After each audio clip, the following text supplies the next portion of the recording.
Despite a long Christian history, many Europeans have been inoculated against the gospel. What was once preached long ago and believed is now ignored and forgotten.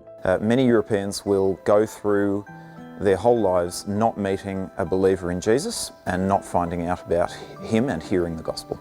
Reverse sending is growing fast throughout Europe as the global centre of Christianity shifts.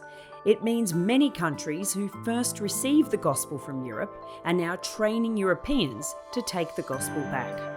As the number of evangelical Christians in Europe rapidly declines, so do the opportunities for training and discipleship.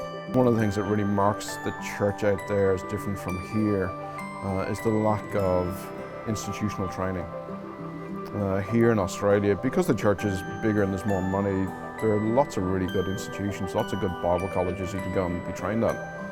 You can take your pick, like there's lots. In Ireland there's one option and some people are kind of reticent to go there. In Australia there is one Bible college for every 1.5 million Australians.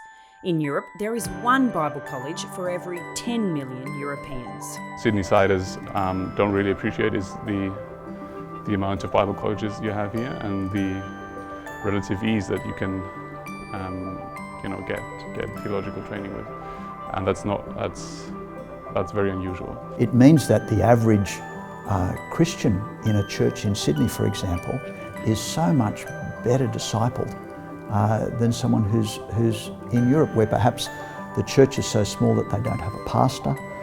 There's not necessarily that same conviction about Scripture.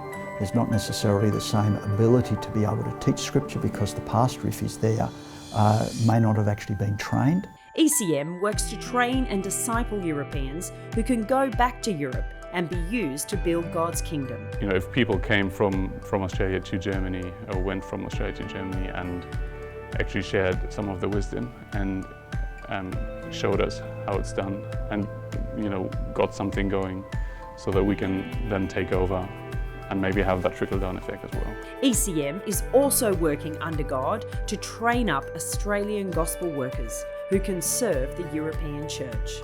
The gospel resources in Australia are so rich, and I think with that wealth comes a responsibility to the rest of the world. Join us in seeking the lost in Europe.